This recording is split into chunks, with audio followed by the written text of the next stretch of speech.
This clip that's been circulating of Harry and Meghan is fake, and this has led people to believe they're robots, but it's not. It's just people wearing masks. Today, we're breaking down Prince Harry and Meghan Markle's latest move, and wow, it's giving attention grab more than genuine insight. It's supposed to be about science and parenting, but it feels like they're chasing the spotlight instead of the substance. Meanwhile, Catherine, the Princess of Wales, keeps showing everyone how to win by playing smart and staying strategic, not diving into drama or fear tactics. Now let's talk about why this recent appearance completely pulled the mask off the Sussex's public image. The whole thing had "look at me" energy written all over it.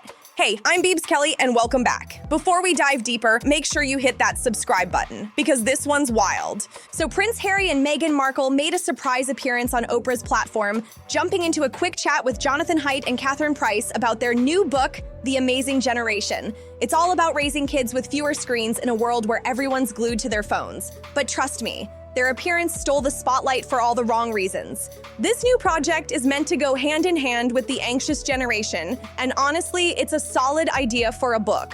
Meaningful, timely, and needed. But the whole thing got overshadowed once the Sussexes got involved. Their presence didn't elevate the discussion. It exposed the massive gap between their so-called contributions and what the real royals actually bring to the table. Now let's talk about that video because, wow, the filter situation was next level crazy.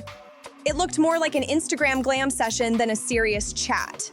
Why on earth would anyone slap that much blur and glow on a discussion about kids and screen time? It's out of control. I mean, I get it. Maybe Meghan felt a normal camera would be too harsh, but come on, most people just use regular setups, like a simple webcam or a laptop cam, and still look fine.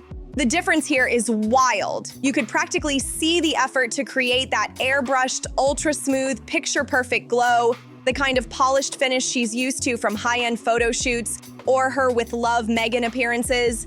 It's like she wanted to recreate red carpet vibes in a talk about phone addiction. Even though a plain, unfiltered camera lens can be a little harsh, what Meghan did here went completely overboard. The whole thing was so distracting, you could barely focus on what was being said. Meghan always piles on filters in her Instagram posts, and this time was no different. It's like she gets carried away every time she opens that editing app. Her with love, Meghan videos had that same thick, hazy, warm filter that made everything look overly stylized, like a perfume commercial instead of a real conversation. It's funny because she probably thought it looked more polished, but honestly, it came off looking less refined, almost amateur. It's that kind of over-editing that backfires. Instead of glam, it screams, trying too hard. You know when someone first discovers all the filter options on a camera app and goes wild with them? That's exactly the vibe here. It's fun for a quick selfie or story, sure, but not when you're trying to appear credible in a professional discussion. A natural shot with just a touch of soft editing usually looks way cleaner and more put together than layering on every glow, blur, and tint in the app. And the way Harry and Meghan went about it, they cranked those settings all the way up. It got to the point where it didn't even look real anymore, almost cartoonish. It totally killed their presence because everyone knows you have to manually choose that level of filter intensity. It's like saying, yes, make me look like an animated version of myself. And that's exactly what it did. It's hard to ignore how desperate they seem to slap that filter on. Like seriously, why are they so worried about showing their real faces? It gives off major insecurity vibes for people who constantly preach about authenticity, mental health, and online pressure. You'd expect them to keep it real. But nope, they went full glam mode again. It feels shallow, especially in a discussion about digital wellness and self-image. You'd think they'd just hop on camera naturally, no crazy lighting, no intense smoothing, just talk and be real. But instead, the heavy filter made it all come across as cheap and oddly unprofessional. It's like they're missing their own message. And that's a bad look for the Sussexes, especially when they're still holding on to this idea that Archewell Productions is going to be some creative powerhouse. Right now, their production slate is almost empty. Just 2 book-to-film adaptation rights shared with Netflix, and even those haven't been started. You'd think they'd want to use every public appearance to prove they can actually deliver something polished and professional. But this video looked like it was filmed by someone who just discovered beauty filters for the first time. It screamed filter-happy teen energy, not serious producers. And then there's Harry's big quote from the chat. Over the years, we've worked with how the digital spaces are deeply affecting our collective and mental, emotional, and physical health. But come on, worked with how exactly? Have Harry and Meghan really been out there researching or creating initiatives about digital wellness? Not really. Fake royal tour has done huge damage to the royal family. Watch. Could sum up Prince Harry in a single word, what would it be? Dishonest. I mean, I am currently finishing a book about him, and what is remarkable is you've got to remember just 6 months ago when the whole St. Bailey crisis happened, this is his charity in Lesotho and Botswana, he was accused by the chairman of being a bully and misogynist, of being dishonest and all the rest of it. From where I'm standing, the only notable project they launched in the last 5 years was the Parents Network, and even that fizzled out fast. They barely kept it going for a year before dropping it entirely, and almost nothing concrete came from it. It's like they keep talking about impact, but keep showing the opposite. And this filter fiasco just made that clearer than ever. Honestly, I wouldn't word it like that at all. It feels totally off for Harry and Meghan to claim they've been working with how digital spaces affect people. That just doesn't add up. They're not out here doing hands-on work in that field. If anything, it would have been more believable if Harry had just said he's been learning about or talking about the issue rather than pretending they've been actively driving research or initiatives. That kind of phrasing feels disingenuous, and it weakens their credibility every time they say it. They always focus on the dark side of the internet, the doom and gloom, but they don't seem to do much about it. Now, let's talk about that short clip, because I'm convinced Harry was reading from notes, and it looked like he skipped a section before Meghan jumped in mid-sentence. When she suddenly said, "And the outcome of your research, which has created a parent-led movement," it totally threw off the flow. It honestly looked like Meghan had written that line herself and just couldn't resist jumping in to make sure it got said. The whole moment was awkward and kind of hard to watch. It gave serious cringe energy, like she needed to control the conversation instead of letting Harry finish his thought. Even if she wanted to add something important, she could have just waited until he was done. The interrupting made it feel forced, like she was correcting him in real time. And that's what makes it so uncomfortable, because it totally exposes how staged it all felt. You can practically see Harry trying to stick to a script while Meghan hovers, ready to steer it back to her wording. It made her come across as controlling and made the whole exchange feel fake. At the end of the day, Harry and Meghan don't seem like they're part of this movement. They just want to look like they are. They've pushed themselves into the spotlight, trying to be seen as the faces of this cause, when really, their leadership amounts to sound bites and self-promotion. The truth is, it's the authors and researchers who are actually putting in the work here. They're the ones consistently studying, writing, and advocating every single day. Meanwhile, Meghan and Harry just swoop in, take the spotlight for a few minutes, and then disappear until the next opportunity to jump on someone else's project pops up. It's like they hijack the mic and steal the shine from the people who truly deserve it. And that's what makes their involvement so frustrating, because it could actually hurt the book's success. Jonathan Haidt has been researching this topic for decades, pouring real science and effort into it. The book itself is solid, packed with insight and data. But now, thanks to the Sussexes attaching themselves to it, there's a real risk that people might avoid it altogether.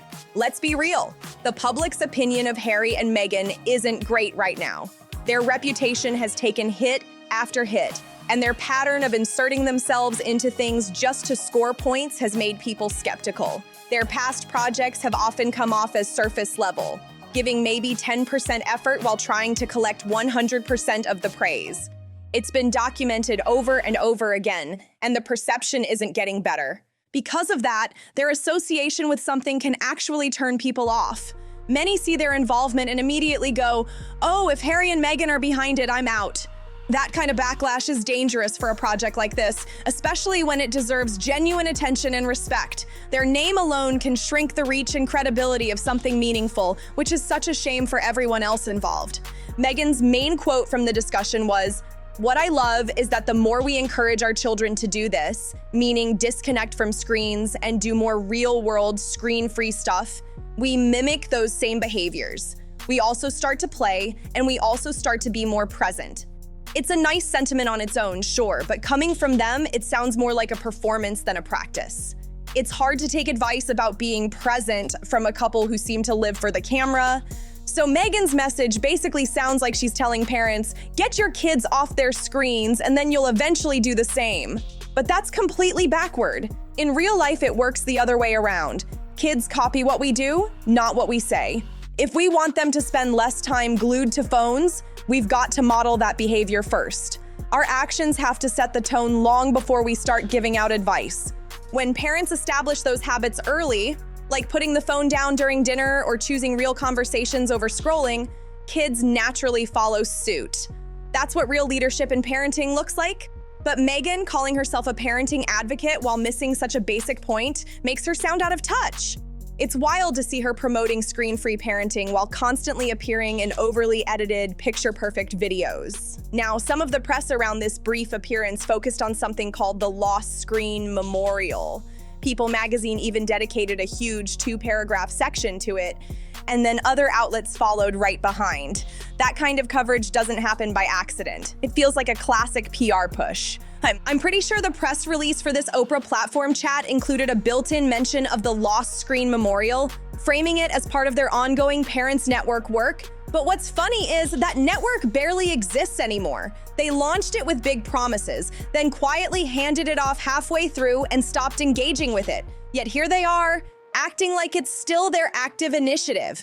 The Lost Screen Memorial might sound like a touching concept on paper, but linking it to the Sussexes just feels like another rebranding move, trying to connect themselves to a legitimate cause for credibility. It's more like borrowed influence than genuine involvement, and the way it's being spun in the media makes it look carefully staged, not authentic. I'll admit, I'm not at that stage of parenting yet, but I can imagine how tough it must be to deal with teens and their phones.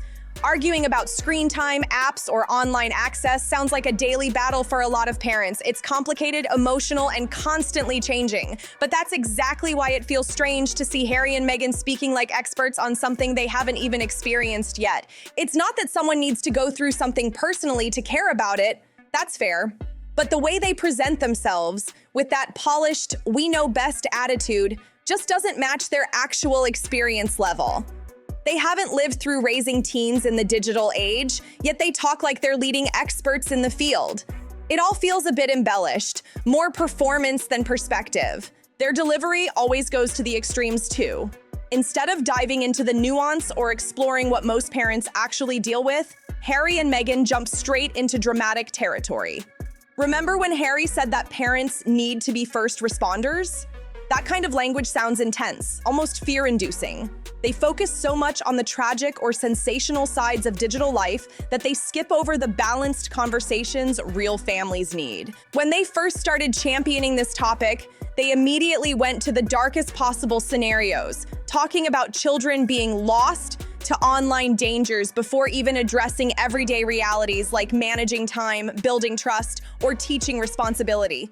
That's what makes their involvement feel more like fear-mongering than genuine advocacy. There's so much more to this issue, and it deserves thoughtful discussion, not just dramatic sound bites. The way they handle it, it feels like they're trying to make headlines instead of helping parents understand the complex middle ground.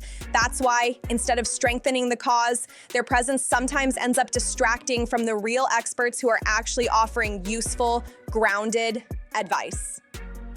The real issue isn't always the extreme cases. It's the everyday stuff that slips under the radar. The constant scrolling, non-stop notifications, and endless social media habits can slowly eat away at real connection. Most families aren't dealing with the most tragic outcomes of tech use, but they are facing the quiet, daily consequences of too much screen time. And that's where the real concern lies.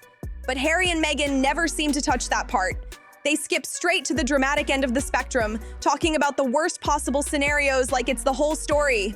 Sure, those extreme cases matter, but the real solutions live in the middle ground. You can't fix a widespread issue like this by only shouting about the dangers. You've got to understand the nuance, the subtle moments, and how families actually live day to day. That's why Catherine, the Princess of Wales, stands out so much on this topic. Her approach is calm, insightful, and actually connects with people. She doesn't use fear tactics or flashy analogies. She uses relatable examples that hit home. She points out how screens quietly fuel disconnection, even when families are physically together. It's not about scolding or dramatizing, it's about showing how even simple habits affect real-life relationships. The language she uses carries a quiet power. It highlights the value of real face-to-face connection without making people feel guilty or lectured. When she talks about putting the phone down, it's not a grand gesture. It's about those little moments, like checking a text while helping your child with homework. Even that small distraction chips away at the quality of that one-on-one time. That's Catherine's message. It's thoughtful, grounded, and genuine. She's not pointing fingers or chasing headlines. She's simply reminding people how powerful presence can be. Meanwhile, Harry and Meghan keep chasing the extremes, missing the subtle truths where the real change actually happens. At the heart of all this, the real issue is distraction. That's the root of the problem, how constant screen use chips away at focus, family time, and real connection inside the home. Catherine's approach makes total sense because she isn't lecturing people or acting superior. She's gently reminding everyone that even the smallest distractions, checking a text, scrolling mid-conversation, add up over time. That message lands better with the public because it feels genuine, not judgmental. But with Harry and Meghan, the tone always feels different. Over the years, we've worked with you on how the digital space is deeply affecting our collective and mental, emotional, and physical health. And obviously, a huge congratulations to you and the outcome of your research, which has created a parent-led movement, which is astonishing and much needed. And that we're proud to be a part of. Yeah, hugely. Their focus tends to circle back to themselves, how unfairly they've been treated, how the internet was cruel to Meghan, how misunderstood they've been for years. They've talked about that endlessly for 5 years straight, so now when they speak on digital wellness, it feels less like advocacy and more like personal vindication. Their involvement in this cause often comes across like an extension of their own narrative, a way to remind the world that Meghan suffered online abuse. And yes, that's a serious issue, but when they keep centering that same story every time, it starts to sound self-serving. It gives off the impression that they're pushing this topic not because they deeply understand it, but because it supports their ongoing "we were treated unfairly" theme. Meanwhile, Catherine's message feels grounded, forward-thinking, and rooted in her years of work around childhood development. Her advocacy comes from a proactive place, not defensiveness or resentment. She's not out here trying to prove a point about herself. She's genuinely trying to make a difference for families and kids. Her work, like her October 2025 essay, The Power of Human Connection in a Distracted World, co-authored with Harvard professor Robert Weinger, shows exactly that. It doesn't treat screen time as some moral failing or personal flaw. It explores how technology plays into a much bigger epidemic of emotional disconnection. Catherine leads by example, not by instruction, and that's why her message resonates. While Harry and Meghan keep focusing on their own grievances, Catherine focuses on solutions, turning the conversation toward healing, connection, and what families can actually do right now. The Sussexes, on the other hand, always take a much heavier approach, almost authoritarian in tone. They zero in on the worst-case scenarios, pushing for big systemic reforms and warning about the moral collapse caused by online platforms. Their message often centers around catastrophic harm, and they frequently speak alongside families who've experienced deep tragedy connected to online issues. While those stories are heartbreaking and deserve compassion, the way Harry and Meghan present them feels overly intense, like they're trying to scare people into caring rather than guide them toward change. They use high-stakes language, saying things like, even the best parenting in the world can't protect children from the dangers of the internet. That kind of statement might sound powerful, but it's also terrifying. And not exactly encouraging for parents. Instead of empowering people, it spreads fear and it comes across as uninformed and a little immature. Catherine, by contrast, takes a softer, more human approach. She focuses on presence, not policy. She trusts that people, when encouraged thoughtfully, will make better choices in their everyday lives. Her strategy is about building habits and awareness over time, not forcing massive overnight change. It's those small, consistent moments that truly reshape culture, not dramatic demands or panic-driven campaigns. While the Sussexes talk about banning or controlling platforms, Catherine gently points out how something as simple as checking your phone during dinner pulls you away from your child. That's not policy, that's presence. She highlights that those tiny acts of disconnection add up, robbing children of the emotional attention they need for healthy brain development. Her message becomes even clearer through her actions. Earlier this year, she visited a hand-weaving charity in Scotland, showing firsthand the beauty of real hands-on community-based interaction. She didn't have to say, "Get off your phones." She showed it through what she does. Catherine lives her message through her own hobbies too: outdoor photography, meditation, and community projects. Each one demonstrates a grounded, authentic lifestyle that values real-world connection over digital noise. Her newest campaign of short videos doubles down on this idea, proving that example and consistency speak louder than dramatic warnings ever could. Catherine keeps taking her message to the next level by launching projects that celebrate creativity and nature as healing tools. She's grounding her message in real-world, positive alternatives, showing how people can reconnect with life offline instead of just warning them about the dark side of the internet. Her work feels calm, clear, and empowering, not stressful or alarmist. Meanwhile, Harry and Meghan's approach is the complete opposite. It's all panic and pressure. Every time they speak on this topic, it's as if they want to spike everyone's cortisol levels. Their message often sounds like, "Be afraid. The digital world is out to get you," rather than inspiring people to make thoughtful, practical changes. Catherine's calm examples of better choices stand in stark contrast to their fear-based messaging. Harry and Meghan keep trying to position themselves as global reformers, but it's just not landing. Through their Archewell organization, they've attempted to place themselves at the center of legislative and policy reform around social media, but most of it stops at talking points. Their public statements, like supporting Australia's social media ban for under 16s, sound big on paper, but there's no real action backing them up. They keep painting tech companies as predatory drug dealers and the digital landscape as a crime scene, but that kind of language only fuels panic without offering realistic solutions. It's dramatic, sure, but it also oversimplifies a complex issue. Instead of empowering parents and kids, it leaves people feeling helpless. And then Meghan consistently brings the focus back to herself, weaving in her story about being the most trolled person in the world.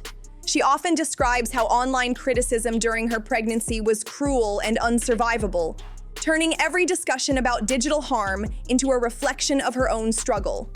While those experiences were clearly painful, the way she repeatedly centers them makes the cause feel more like a personal narrative of survival than a global mission to create change.